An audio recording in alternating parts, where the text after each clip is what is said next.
हम देखे हैं कि जितने सारे क्वांटिटेटिव कंडीशंस हम कंसिडर करते हैं मानसून ऑनसेट के लिए, इसके आधार पर आज हम केरल में मानसून का ऑनसेट डिक्लेयर किए हैं।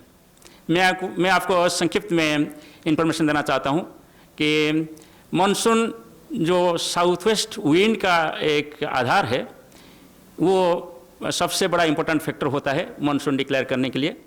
हमारा क्राइटेरिया के हिसाब से साउथ वेस्ट विंड केरला तट पर और जो साउथ अरेबियन सी में स्ट्रॉन्ग होना चाहिए, एटलीस्ट 15 to 20 नॉट्स होना चाहिए, और इसका जो वर्टिकल एक्सटेंट है, डेप्थ है, वो एटलीस्ट 4 to 5 किलोमीटर होना चाहिए, जो कि आज ये सेटिस्फाई हो रहा है।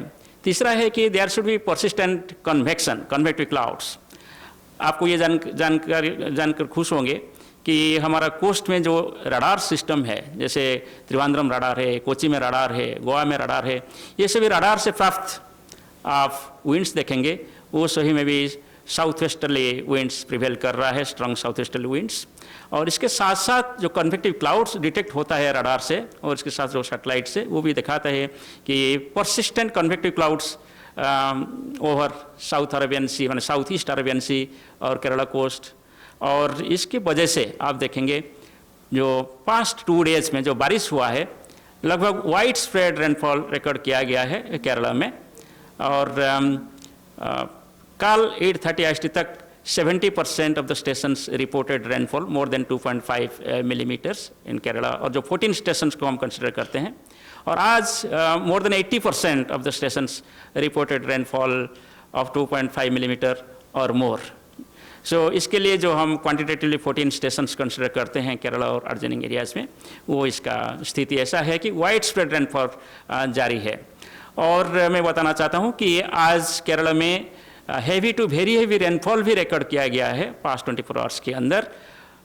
जैसे कोझिकोड डिस्ट्रिक्ट्स में कोझिकोड 9 सेंटीमीटर और एक स्टेशन में 15 सेंटीमीटर रिकॉर्ड किए हैं रेनफॉल, और त्रिवेंद्रम भी 6 सेंटीमीटर रेनफॉल रिकॉर्ड किए हैं।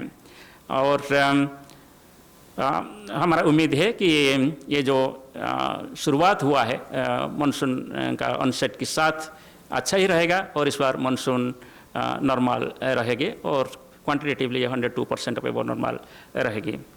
और एक वेदर सिस्टम ये ऑनसेट फेज में डेवलप हुआ है, जिसको हम मानसून वॉर्टेक्स बोलते हैं। एक साइक्लोनिक सर्कुलेशन जैसे ये डेवलप हुआ, और कल ये एक low pressure area south east and adjoining east central Arabian Sea में केंद्रीभूत था, लक्षद्वीप एरिया के आसपास।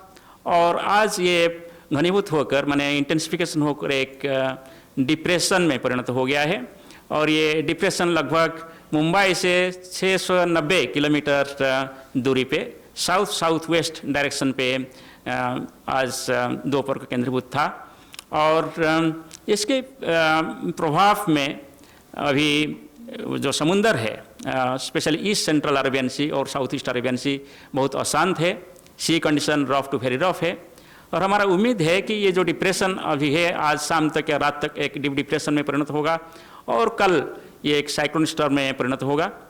और धीरे धीरे ये लगभग उत्तर दिशा में कल तक मूवमेंट जारी रखेगा, और इसके बाद इसका दिशा में परिवर्तन होगा और नॉर्थ ईस्ट दिशा में ये गति करेगा। इसका मतलब यही होता है कि 3 जून को ये महाराष्ट्र और एडजॉइनिंग साउथ गुजरात कोस्ट के पास पहुंचेगा और इसको तट को पार करेगा।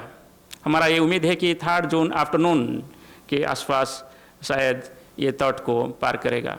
सो इसके प्रभाव में अभी जो बारिश अभी हो रहा है, और तेज़ी से बारिश होगा, सेकेंड से बारिश का परिमाण बढ़ेगा, और 3 को स्पेशली ज़्यादा बारिश होगा। महाराष्ट्र का जो कोस्टल डिस्ट्रिक्ट है और एडजॉइनिंग मध्य महाराष्ट्र का डिस्ट्रिक्ट से, स्पेशली सिंधुदुर्ग से शुरू करके सिंधुदुर्ग, रत्नागिरी, थाने, रायगढ़, मुंबई और पालघर, ये सभी में हम heavy to very heavy rainfall और आइसोलेटेड प्लेसेस में एक्सट्रीमली हैवी रेनफॉल यानी मोर देन 20 सेंटीमीटर हम एक्सपेक्ट कर रहे हैं, स्पेशली 3 जून पे।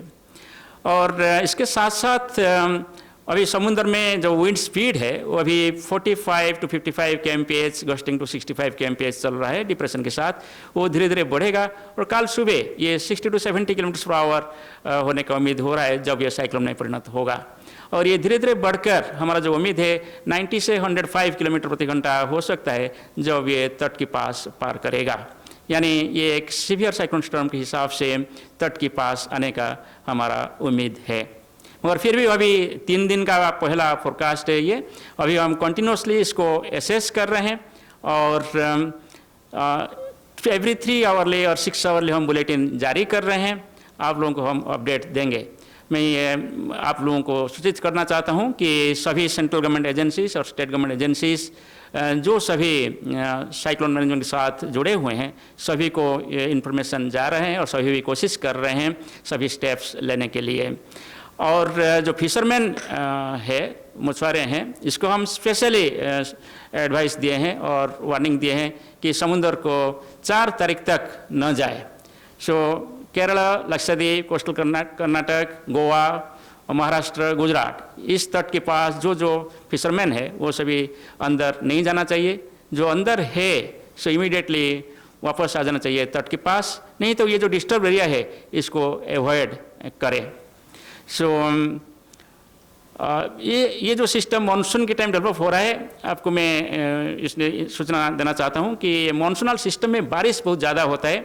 सो इसलिए जो लो लाइंग एरिया है जिसमें जो हम heavy rainfall to very heavy rainfall और आइसोलेटेड एक्सट्रीमली हेवी रेनफॉल उम्मीद कर रहे हैं, इसमें इनंडेशन हो सकता है। स्पेशली जो टाउनशिप है कि सिटी एरिया है वहाँ भी बारिश की वजह से inundation, low lying area inundation हो सकता है।